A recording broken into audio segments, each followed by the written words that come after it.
The Leap Foundation proudly presents the Meet the Mentor podcast with Dr. Bill Dorfman. Dr. Bill is a TV host, New York Times best-selling author, two-time Guinness World Book record holder, fitness guru, celebrity cosmetic dentist, and philanthropist who founded the Leap Foundation. Here's Dr. Bill. Hey, Dr. Bill here.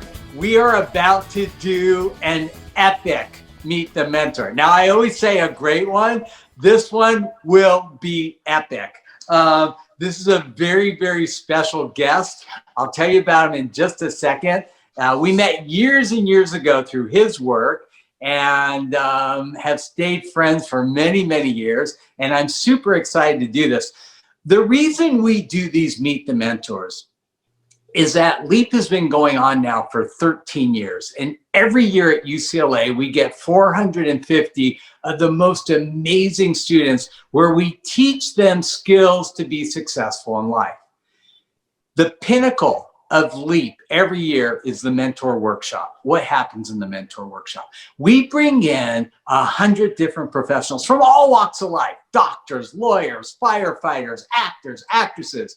And the students get an opportunity to sit and talk with these people one-on-one and ask them, how did you make your career? What were your challenges? How did you get over those? And it's amazing. We believe that the fastest way to success is to find a great mentor. I had great mentors and was so fortunate. So the whole goal of LEAP is to teach students 15 to 25 the skills to be successful. Now, our next LEAP program will be July 18th to the 24th at UCLA. We're hoping it will be live. If not, it will be virtual. And if it is, it will be live and virtual. We had over 1,000 students participate this year, which was phenomenal.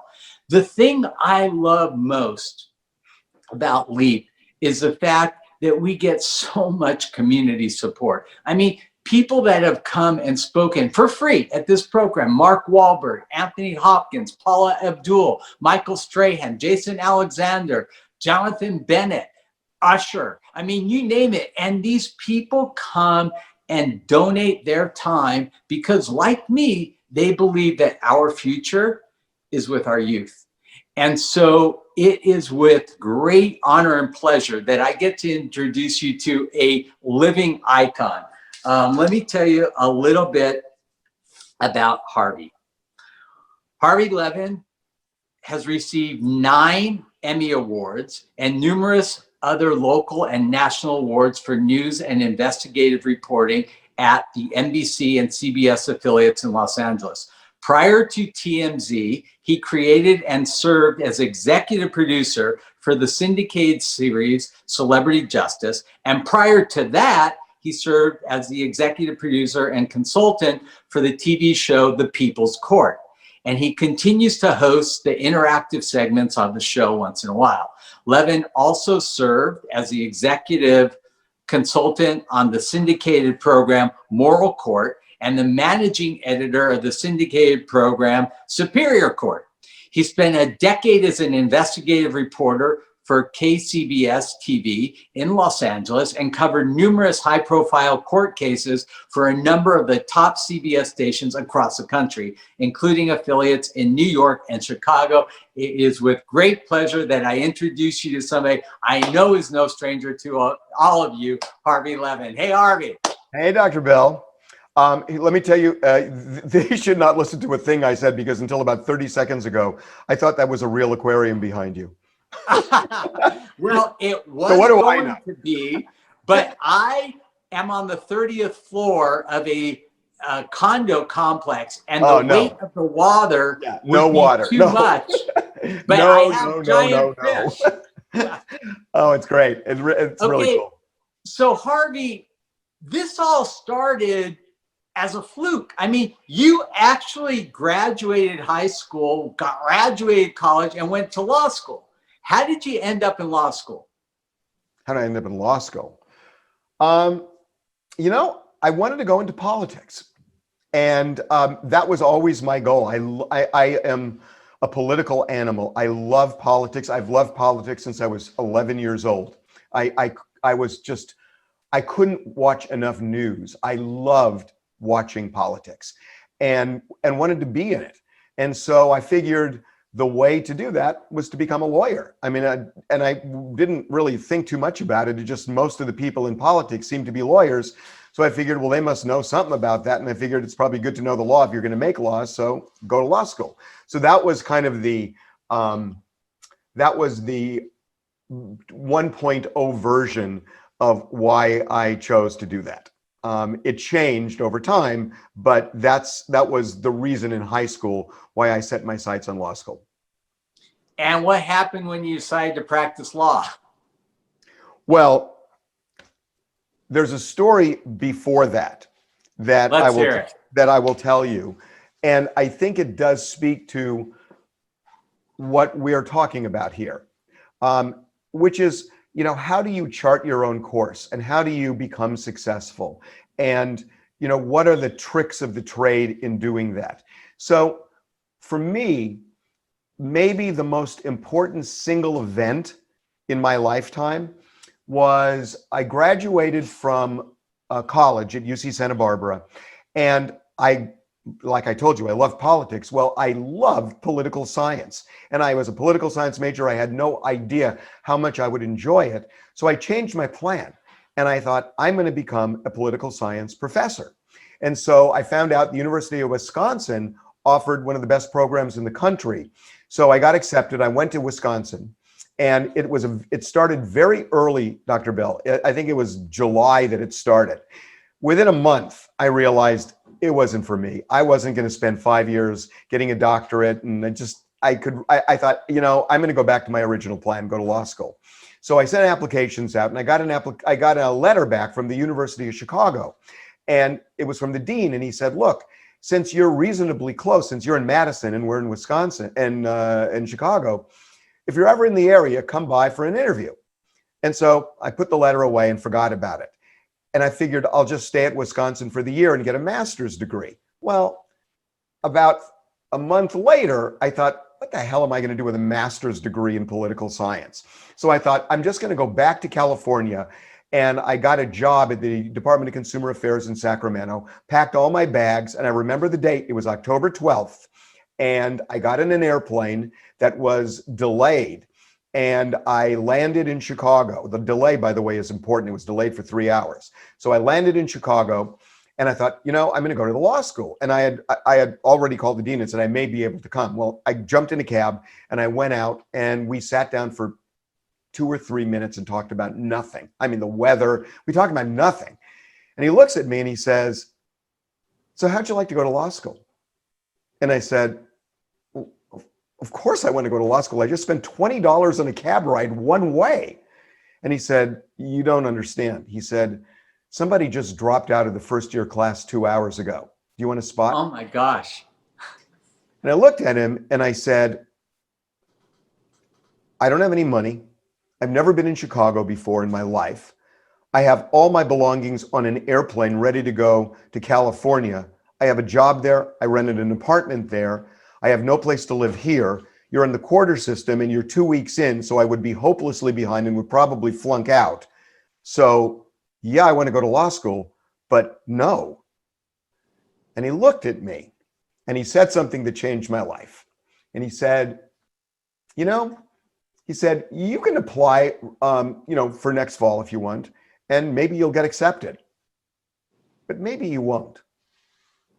So do you want to roll the dice and take a chance with all of these unknowns, or do you want to go back to California and hope you get admitted? And I sat there for a couple of minutes and I tried to process it. And I just looked at him and I said, I'm going to do it. And then he said, well, not so fast. He said, I have to convene the admissions committee. So there's a whole story here, and it's a crazy story where the cab driver ends up pulling a knife on me on the way back to Chicago and everything else. But the short story is I got accepted, and the next day I was in law school. I had no place to live. I had no money. I was 2 weeks behind in the quarter system in the first year of law school. I didn't know what was going on. My head was spinning, and it was the best thing I ever did because I seized an opportunity. And it was an opportunity that I couldn't fully understand, but I knew it was an opportunity. And rather than just playing it safe with all of those obstacles, I thought, I'm going to do this.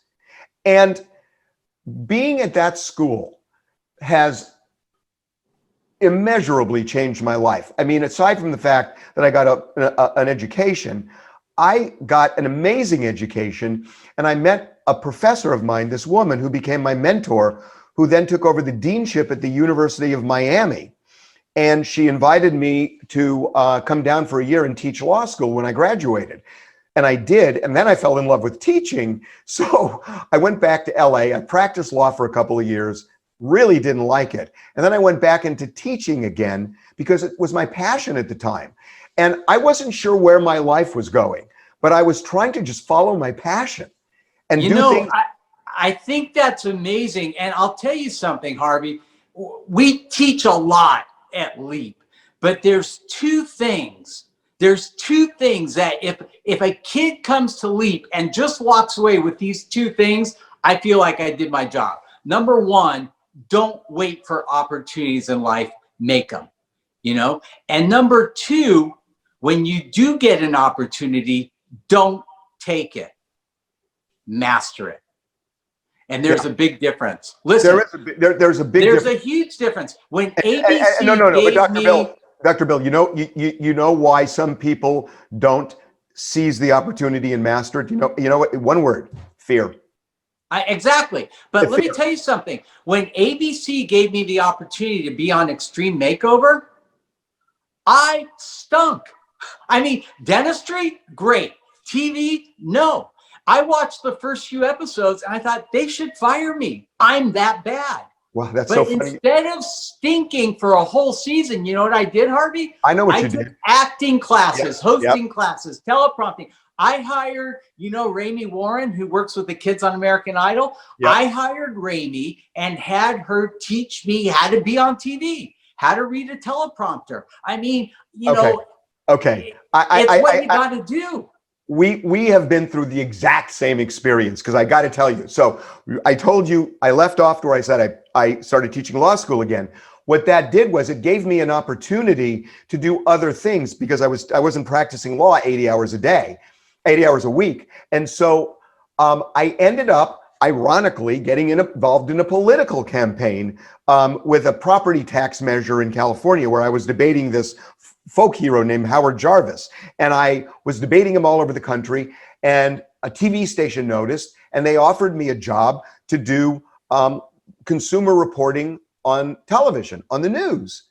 And I stunk. I literally said what you just said, I said. I was so bad. I couldn't read. I looked like a deer in the headlights reading a teleprompter. That's what I always say. I know. And I said, I cannot believe I'm not getting fired. I knew at the time how bad I was. But what I did was I went to the news director and I said, look, I know when holidays come up or vacations, people don't want to work. They don't want to pitch in and substitute for people. I will substitute for everybody here. I will work Christmas. I will work New Year's. I will work Thanksgiving. Let me have the experience to learn this craft. And he let me, because he figured, since he's got me anyway, on holidays, nobody's watching anyway, so we'll let him do it. And that's how I learned. I wanted to master it, and I had the exact same experience you had. Yeah, exactly. And I'll tell you something. For students that are watching this, the best experience, the best way to learn is to do. Watching myself on TV, I was my biggest critic. Like, I saw all the bad stuff I did, and watching myself over and over and over again, I learned how to be better and better and better at it. And you're right, Harvey. I mean, the biggest reason people don't do things is fear. And I'll tell you something. I never fail, ever. And I'll tell you why. If I do something and it doesn't come out the way I want it to, I don't consider that failure. I call that practice. And then I do it again and again and again and again until I succeed. So you really only fail when you quit. And if you don't quit, you won't fail. And there's a really big common misnomer, and it's this. We've all heard the saying, practice makes what? I know what it makes. It makes perfect. Wrong. Practice makes permanent.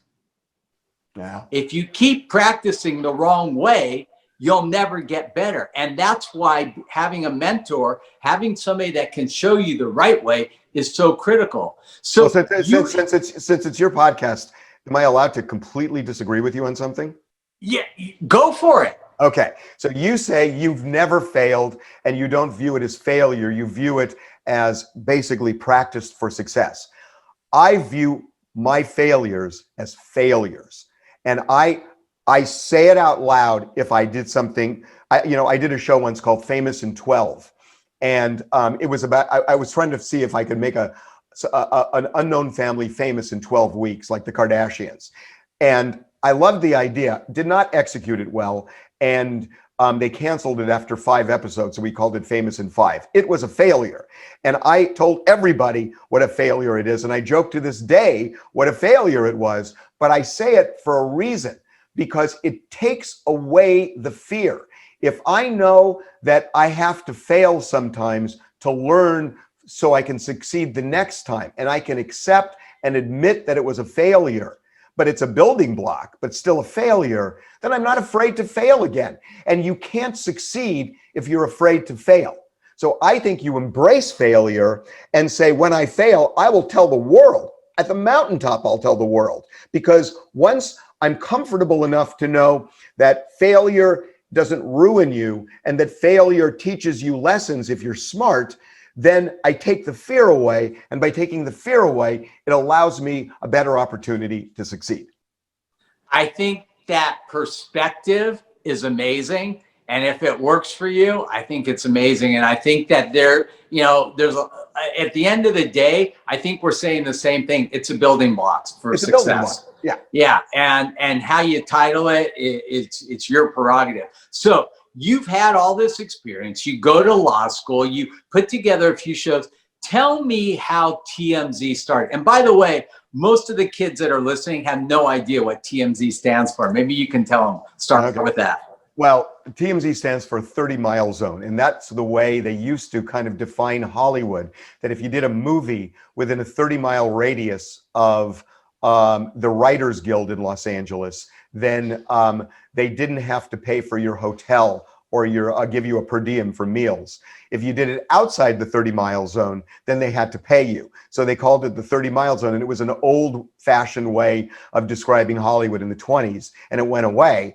And I saw it on the back of a contract when we were trying to go over, what are we going to call this thing? And I thought, I love the Z. So I figured if you call it TMZ, eventually somebody's going to ask the question you just asked, and then we can say there's a story behind it.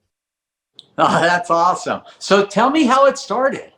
So I was doing a show called Celebrity Justice at Warner Brothers. And one of the most important people in my life, Jim Paratori, who was the president of the television division there called Telepictures. I had pitched Jim a show called Celebrity Justice, which you mentioned, Dr. Bill. And it was a show about celebrities in the legal system. And I tried to sell it to him, and he rejected it twice. And I went back to him a third time. And then he said, look, put it on paper each day for 2 months, how you would do the show, because I don't think there's enough material. And if you can do that, then I'll give you a show. And I did it, and he gave me the show. And we put it on the air, and I loved it. I just loved doing that show. And it was on for 3 years, but we couldn't make business sense of it because we had terrible time periods. And we ended up not being able to sustain it. And one of the things that was so bad was that because we had such lousy time periods, that if we broke a story, and we broke a lot of stories, we would call CNN or Fox or MSNBC, we'd break it on their shows because at least they were on in the middle of the daytime and they weren't on at midnight or 1 a.m. But by the time it was on our show, it was old. So Jim calls me in one day and says, how would you like to work on a website? And I looked at him and I said, I'm a television guy. Because remember, the internet was nothing back then. It was 2005. And I said, are you kidding me? And then the light bulb went off and I said, you're killing my show, aren't you? And he said, yeah. And he said, so you want me to do an internet show now? And I said, what's the internet show? And he said, we do a lot of red carpet stuff. And, we have to edit it down. So, we could do all the unedited red carpet stuff. And we're teaming up with AOL to do this. And I looked at him and I said, this country wants less red carpet stuff, not more red carpet stuff. I said, I could not be less interested, Jim. No. And so I left there, and I almost made a deal with Fox to produce television shows. And I was really close. And then one weekend, I went to Mexico, and I was laying on a lounge chair with a margarita buzz, and it just hit me. And I thought, wait a minute. The reason Celebrity Justice didn't work was because we had these crappy time periods, and we couldn't really make it a business. But if you have a news organization online that can really break stories, that operates like a real news organization and break stories, well, you don't have a time period. You don't have a publishing cycle like a newspaper or magazine. When you get it right, you get it up. You can beat everybody. And it just seems so simple. So I came back to LA and I called Jim and I said, that job's still open? And he said, well, we kind of offered it to somebody else. And I said, oh, okay. And he said, but we didn't sign anything yet. So what's your idea? So we went back and forth on it, and he liked it enough. And he said, okay, if you want to try that, try it. And that was the origin of TMZ. And that started what year? 2005 as a website. Thank God, because had we started as a TV show, it would have failed long, long ago. By doing it as a web, by the way, you want to talk about risk and failure? I do. Oh, I knew nothing about the internet. I was the guy that would pound a computer when it didn't work. I knew nothing about the internet. And even more dangerous, I thought I knew because I figured, well, if I can produce a television show, I can produce a website, Well, I was so wrong. And all of a sudden, we're having these meetings with AOL, and I don't understand a single word about how this thing works, technically and everything. So I was ready for failure on this one. I mean, honestly, I really thought it was going to fail, and I just write it out. But it just seemed like it was such a simple idea, and we figured, let's just try and break stories, and let's break stories and break stories, and eventually people are going to notice. And I remember the first story we broke, Dr. Bill. This is funny. We broke a pretty big story, and I got a call from CNN. And they said, well, we'd like to put you on. Who are your sources? And I'm like, screw you. I'm not going to tell you who my sources are. And they said, well, we're not going to put you on the air. And I had thought about this and I said, okay. Didn't argue with them. I said, okay. And then a day later, they realized the story was correct and others had put it up, but they didn't. And I was thinking about it beforehand and I thought, they're going to learn like Pavlov's dog. If we keep getting it right, they're not going to wait. And that happened pretty quickly. So that's how we branded TMZ. And it's amazing because if you look at the inception to where you are now, you guys break some of the biggest stories in the world. I mean, just in the Colby, you were the first ones, right? I mean, look, I've been doing news for 40 years. I'm so old. I was at CBS, I was at NBC, I was with the LA Times, I was with the Herald Examiner, I was KMPC Radio, KABC Radio. So I've been around a lot. So I've been in a lot of newsrooms. And what we did was we said, we're going to do this. Jim and I talked about this from the ground up. And we're not going to just do things that others do. We're going to look at everything. And if it makes sense, we'll do it. But if we can't justify it, we won't. So we, ultimately on the TV shows, we don't have any anchors. We don't have reporters in the sense of these, people with suits and ties and dresses. We got people in the newsroom that wear t-shirts and jeans, but they're the people who actually break the stories and it's their voice. So everything was different. And we learned that from the internet by opening ourselves up and taking a chance. And what we learned by doing a digital product for 2 years enabled us to do successful television shows, because I never could have done these shows without the experience of that website. It never would be the same. And that website was critical, but doing it was a risk. It was a huge risk. Yeah. And you know what? You're right. Our careers are so similar. It's crazy. It's crazy. When we started Discus Dental, our first product was Night White. You know, it was a take-home tooth whitener. Right. And, you know, we're building this company. We do 2 million, 4 million, 8 million, 6. We're doing like almost $100 million a year. And I'm sitting in the boardroom and I have no freaking idea what these guys are talking about when it comes to the business. I understood the dentistry. So what did I do? I learned, just like you learned how to do. I went back to UCLA. I took accounting. I took business. I took all these things to prepare myself to be better at it. And then we broke Zoom, and we broke Zoom on Extreme Makeover in 2003. And we grew that from 76 million in 3 years to almost $200 million a year in Zoom sales. And from the beginning of Discus until we sold it in 2010, we did $1.3 billion in sales. Wow. And it's not because it just happened. You know, a lot of kids today just expect like things to fall out of the sky. And when kids come up to me and say, hey, Dr. Bill, what's the secret of success? I'm like, it's not a secret. Work your ass off. Yeah, it's called make your own luck. And, you know, I talk about this all the time in the office.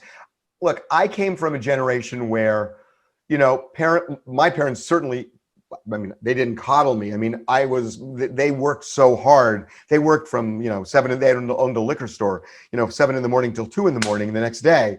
So I was on my own a lot, even as a little kid. And, you know, you just learn differently that way. But I think kids today, a lot of them, you know, they benefit from, you know, a lot of, you know, overt caring, you know, and, you know, attention and all of that. But I think it softens people. And I hate to say it this way, and I know people are going to hate me for saying it, but I mean it. And I think in many cases, it softens people where they don't want obstacles, and, you know, they don't want difficulties. And that is life. And you cannot succeed in life, I believe, without being able to understand difficulties and then map out a strategy to deal with them. If you don't have that tool, I don't think you can succeed. There is no job, even in success, that doesn't have great difficulties. The larger my company grows, meaning it's more successful, the more difficulties there are that I have to deal with. Difficulties that could really negatively impact the business. So you have to embrace all of this, and you have to say, I'm going to make my own luck. You know, in President Obama's book, he talks about when he and Michelle were dating, that she realized something about him that has been so true for his entire life to this day. And she said, you know, there are people who take the easy path and people who always choose the hard path. Why do you choose the latter all the time? And he did, but it opened up doors by doing so. If you choose the easy path, you have blinders on, because this is the safety zone. And outside the safety zone, if you're not looking, are all these opportunities. And if you got blinders on with peripheral vision, or you need to see them. You need to see them to be able to seize them. And that's, to me, the problem with people who have been maybe too embraced. Does that make any sense? No, I get it. And I agree 100%. So through the inception of TMZ, you know, I'm sure you have a gazillion stories, but maybe you can share one anecdotal story about a really, really big challenge, like a time when it's like a life or death thing and you guys had to solve it, and how you solved it. Because I think students really learn a lot from those kinds of things, because, you know, they look at a guy like you and they think, oh my gosh, everything this guy touches turns to gold. Oh, like, God, no. But maybe you can share something that was a really, really difficult situation for you guys, where everything was on the line, and how you kind of solved it, and you know, what the result was. Well, I mean, there's so many different things. You're kind of putting me on the spot here. I'll give you the story that put us on the map, because it did have difficulties associated with it.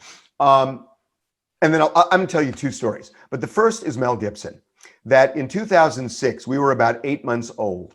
And one of my PAs had a friend who was a bartender at a bar called Moon Shadows in Malibu. That friend called my PA in the morning and said, Mel Gibson was here last night and he got drunk and he got arrested on Pacific Coast Highway. So he came to us. So one of my producers called the police and we confirmed it. And he had been taken to jail. I mean, he was a huge movie star at the time. And so we did the story. And then I got a phone call from somebody. And that person said, you don't know anything about this story. He said, Mel Gibson went on a vile anti-Semitic rant during this arrest. The Jews are responsible for all the wars in the world, and it was out of nowhere. So it was credible. The information I got was credible. I called the sheriff's department up, and they say to me, number one, that didn't happen. Number two, you've got this website thing, and they couldn't even remember TMZ, but you got this website thing. And I am telling you, if you do that story, you are going to be so wrong that it will destroy your business. So you take that chance, but I am telling you, it will destroy your business. You are so wrong. And that gave me pause, obviously, right? Because they seemed so certain. So I called this person back, and that person then convinced me this really did happen. And then what I found out was that the officer who arrested him had written up a report, and 4 of the pages of the report outlined all of the anti-Semitic comments. That report went downtown, and the sheriff who used to go to Mel Gibson, who had these sheriff's fundraisers that Mel Gibson would attend, that sheriff ordered that those 4 pages be taken out of the report and rewritten, and they were. And so I called the sheriff's department back. They said, never happened, never happened. So then I start calling other people involved in all of this, and they kept saying never happened. And I am ping-ponging back and forth for hours and hours and hours, not knowing how to break this stalemate. Am I going to do the story? Am I not going to do the story? If I do it, is it going to ruin our business? And the sheriff seemed so confident. And then I realized, wait a minute. Something's going on here. Every time I talk to the sheriff and they tell me that the story is absolutely false, the other people I talk to seem to get madder. And then I thought, something's going to break here. I'm just going to keep going back and forth because every time I go back to them, they get madder. So something's going to break. And I went back 3 or 4 more times. And then all of a sudden somebody says, check your fax machine. And I look at the fax machine and I've got the 4 pages of the report that was taken. Wow. Every single word. And then I called the sheriff's department back and I said, so you know that that story you said that was going to ruin TMZ? Well, I'm holding the 4 pages right now. Okay, the 4 pages you guys took out. Can I read them to you? I read about 2 or 3 lines and they just simply said, all of this will be submitted to the district attorney. And I said, wait a minute. That's not what I'm asking you. Why'd you lie to me all afternoon? Why'd you lie all day long? Why'd you lie? The information will be submitted to the Los Angeles County District Attorney's Office, and they wouldn't say anything more. And when I did the stories on this, and it made worldwide news, the biggest story was the sheriff department protecting Mel Gibson and acting so dishonestly. And that was a big story we did. A lot of difficulty and a lot of risk. You want to know something crazy? As a result of that story, I have boycotted every project and movie he's ever been in because of that. I mean, what you do makes a difference in lives. And I think that you realize a very important thing there as well. The anger that it elicited, you know, like you were doing something that people needed to hear. It's funny. I don't know if you remember a man named Bob Stewart. Bob passed away a few years ago. He created 5 of the top 10 game shows on TV. Oh, I know from who he is. Pyramid to whatnot. Oh yeah, no. I begin now that you say that, they mentioned his name at the Bob Stewart production. I know exactly. Yeah. So Bob was my patient, and this was like in the early days before they had focus groups. I said, Bob, how did you know that you had a hit show? He goes, it was really easy. I would fill my house with all my friends. I'd play the show. And when I heard people yelling out the answers to the questions, it was a hit. And if people weren't paying attention, I threw it away. The fact that people paid attention to you, Harvey, was huge. And what you've done is you've taken this little tiny thing and you've grown it into this enormous, really credible news source that actually helps people throughout the world. And it's really amazing. It's really amazing what you've done. Yeah, I mean, I think that overblows it a little bit. I mean, look, we're not doing anything that different from what I did when I was at CBS and NBC. Listen, I hear people say, there are things we did change for sure. I disagree. Wait, it's my show. I get to disagree. I'll tell you what I think you did that's so radically different. You gave people a safe place to go and tell things that were probably not that popular to say. You're right. Mel Gibson was a huge star at this time. And you think the LA Times would run a story about how anti-Semitic he was and how abusive he was? No. You gave people a safe place to say. And you know what? Sometimes you get stuff that's not credible. But you guys do your work and you find out what is credible and what isn't credible. And you give people a safe place to say the truth. And I think that that's huge. I mean, look, in terms of the media, like picking and choosing stories, I think the media is, I think the media is in big trouble right now, because when you start looking at what's happened, in certainly the last 5-6 years, it's gotten so toxic that everybody is taking a stand, that you have now news organizations that are like arms of a political party.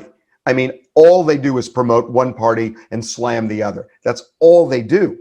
And when, on both sides. And when that happens, when they don't tell stories that are important to tell, because it doesn't line up with the agenda, then how is that a news operation anymore? You know what I mean? It's like, you tell the good and the bad. I mean, usually things that you talk about are complex enough that there's going to be good and bad on both sides. But it feels like it's all lobbying now for a position on both sides. And because of that, you watch something and you think, am I getting the full story here, the real story? Because this is it's so agenda driven that I almost need to look at something else to make sure that I'm getting the full picture. And I think that's the biggest problem right now with media. And you superimpose, this cancel culture and everything else that's going on. This is a really bad time. It's a really bad time. It's really hard. Yeah. I want to switch gears for a second. One of the things that differentiates our podcast from others out there is we like to give students some real pearls on like things they could do if. So if I were a student listening right now and I wanted to start some kind of a TV news show or something, what are some of the steps I could take to prepare myself for success? Okay, so I'll give you 2 things, and I'll do it in this field because I can't do it globally, but I'll do it at least in this news field that we're talking about. This applies to everybody, to everything. The way to succeed, the first thing you need to do if you're going to start something, if you're going to start anything, you ask this question: where is the hole in the market? That's the question you ask. It is the first, for me, that is always the first question I ask. When I started TMZ, the reason I wanted to do this as a news operation was I figured there's a hole in the market in the sense you've got nobody doing things in real time. And if you had a news organization online, well, they didn't exist back in 2005. But if you had a news organization online that was actually doing news, finding stories and, with lawyers and researchers and producers and all of that, and then you publish it and it's credible and everything else, that there was a hole in the market for that information, that I could find something out at 2:38 in the afternoon rather than, at 6:30 at night when the nightly news is on. With the Mel Gibson story that I told you about, I think we published it just before 8 in the evening on a Friday night. Well, if we were a TV show, it would have been over and we couldn't do it until Monday. We did it at 7:58 or something like that because we could. And by 8:30, it was all over the world. So the point is there was a hole in the market there and we filled it. And it was, another hole was simply that the entertainment business was being run by publicists who were basically telling television shows and magazines, do this and I'll give you this person for the next interview, do that. And there was all this horse trading going on. And, stories that weren't true were going up and stories that were true weren't. So, that was a hole in the market too. So that is the key to this thing, hole in the market. In terms, I'll give you one example of what you think of, and I'm going to use journalism as an example, that if you are 21 years old right now, and you're thinking, I want to go into some form of journalism or entertainment, you can't think about today. You have to think into the future, especially in these times. And I'll tell you what I mean. That, if you went into the publishing business 10 years ago, somebody should have said, wait a minute, all this stuff that's going online, what happens if it becomes digital? What's going to happen to bookstores and books and everything else? You need to think into the future when you're young and start thinking, where is the business I'm interested in going? Because with the Kindle, it changed a lot.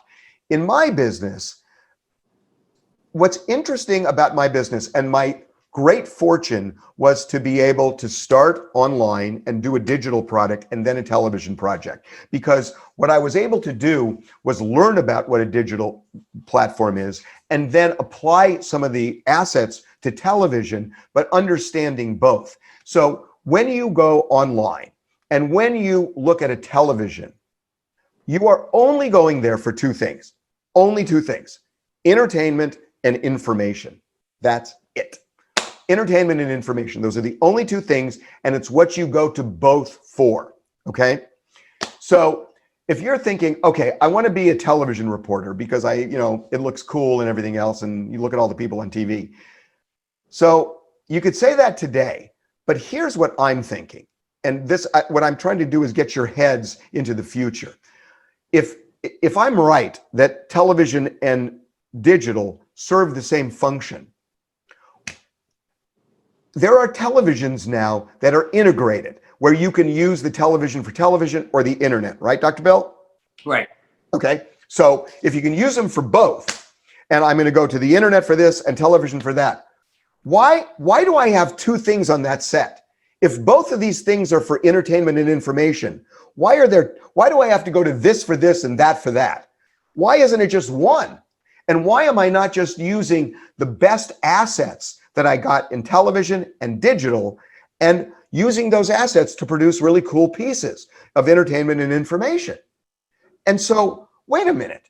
So if you can do that on this one screen, and I've been saying this for 10 years, and because I call it Intervision. And I said, you just get a big menu and you put it on the screen and you could say, okay, I want to watch news. Well, I can watch this, this, this, this, and this. I want to watch sports and I want to watch this, this, this, this. And so you can go on this menu. Well, all of a sudden, you don't need television stations anymore. You don't need studios anymore because you could have independent production companies putting all of these things on a menu. And lo and behold, today, Netflix is not doing that, but you can see a menu, right? And so what I'm saying to you is that if I was advising somebody on what do you want to do, I would say to you, do not bank on television and do not bank on the internet, because I think both of those are going to be gone. And this new thing is going to replace it. I really believe that. I've seen it. This is in my bones for 10 years Right. that I've seen this. And if I'm right, then okay, today maybe you go into television. But then what you do is, as this grunt reporter, you go to your news director and say, I got ideas. And what I would do if I were 21, I would say, hey, here's my vision of what's going to happen in the future. So can we maybe produce a couple of things that kind of blend the internet and television? We do that on TMZ Live on one of our television shows. It is a combination of the two. But Right.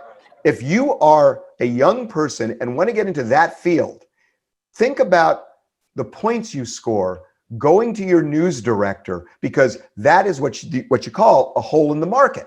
And you go to your news director, and all of a sudden he sees this 20-year-old kid as a visionary that he can learn from. And your stock goes like this. Yeah, I think that's really valuable. And you know, at Leap, we like to blend education and entertainment. We call it edutainment.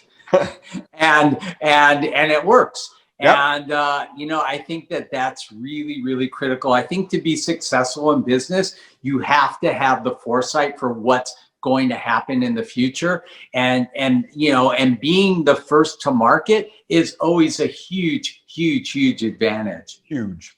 It's almost everything. Before we end, I want you to tell me, what would you say, going back through the whole TMZ history, if you had to say the one biggest story you ever broke, besides Mel Gibson, because that put you on the map, what would you say was probably your biggest story you ever broke?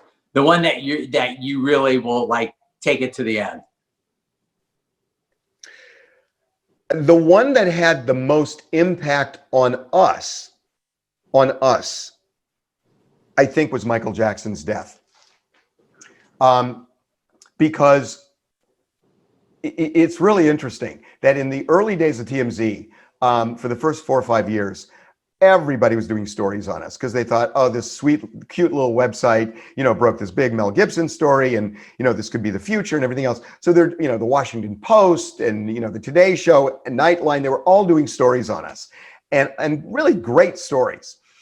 And I was just thinking, they're going to figure this out someday, that we're their competitors, but they never viewed us that way.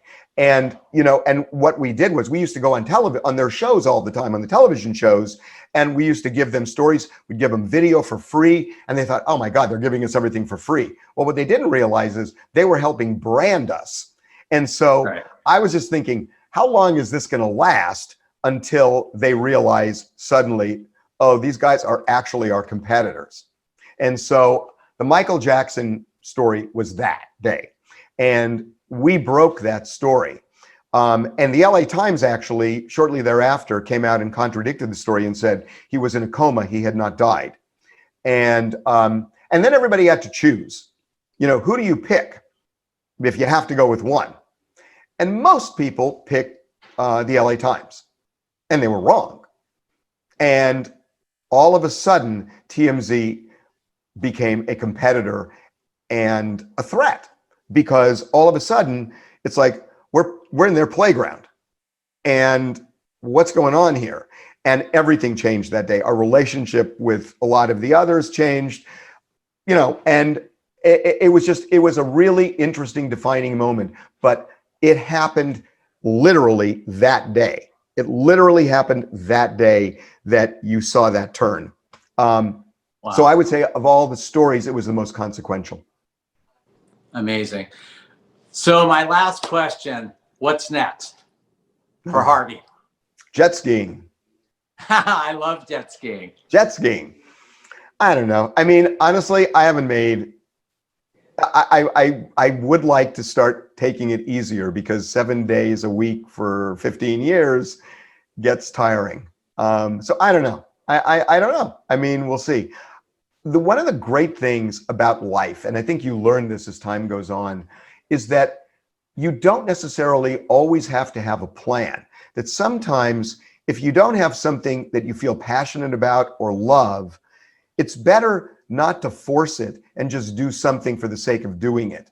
That if you can feel confident enough and not like freaked out by not having a plan for the future, that's not necessarily a bad thing. I mean, you know, if you just slack off forever, it is. But if you really are just thinking and just saying, look, I'm not going to jump, I'm going to find something that I know is going to work and something I'm going to love or like or, you know, have passion for, you should feel comfortable with that.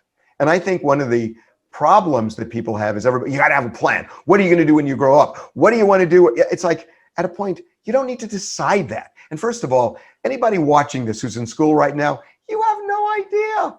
You don't know. You think you know, but you don't know. You just don't know. And accept that, embrace that, celebrate that you are young and you have all these possibilities. Why commit to something just because you did 2 years ago when you have a world out there? Look at the world. You do stuff that's productive now, but open your eyes to what's going on everywhere, because in the least likely of places, you could see something that would change your life forever for the better. You're so right. You know, of all things, I had this huge epiphany of that with, of all people, Oprah. When Extreme Makeover was on the air in 2005, I got invited to do Oprah. And Oprah sits me down and she says, Dr. Bill, you've had a career unlike any other dentist in the world. I mean, you're a New York Times bestseller. You've been knighted. You've been this. And she has all these things. She goes, what made you think so far outside the box? Now, this was not a That's why common Oprah. phrase That's at why the time. Oprah. That's why Oprah is the best at what she does. Yeah, That's a and great question. this was not a common phrase. And I looked at Oprah and I said, "What box?" And that's literally been the best way to describe my entire career. And I think that the biggest obstacle that kids hit, you mentioned fear, and also putting themselves in boxes. Stop doing that, because the world is your oyster. You just need to open it and look at all the possibilities. And you can't put yourself in a box. If you want to be successful, you need to come up with new, different, innovative things, and you'll flourish. Think of life as a parachute jump from 15,000 feet. That if somebody jumps and then gets scared immediately and then pulls the ripcord, then they're going to kind of float down, which is cool and everything else, but it's safe, right? Somebody else knows that you don't have to pull the cord, say, until 5,000 feet. I'm not sure it's 5,000, so don't follow my advice here. But let's say it's 5,000. That person takes a thrilling ride and eventually pulls the ripcord and lands as well. Who had a better ride there? That's what I'm saying. Yeah, you know what? It's all about the ride. Harvey, thank you so much. I know that you are one of the busiest people on the face of the earth, and for you to carve out this time and help do this, you're my friend, means the world to me. Love doing it. Thank you. Okay, my pleasure. Thank you. All right. Hey, so if you haven't signed up for LEAP yet, you can get information at www.leapfoundation.com. Our next program, again, will be July 18th to the 24th. We hope to see you there. Dr. Bill and Harvey, over and out. To learn more about the LEAP Foundation, go to leapfoundation.com or find us on Facebook at facebook.com/Leap Foundation or on Instagram at Leap Foundation. Listen to the Meet the Mentor podcast with Dr. Bill Dorfman on Apple Podcasts, Google Podcasts, Spotify, Stitcher, or wherever you listen to your favorite podcasts.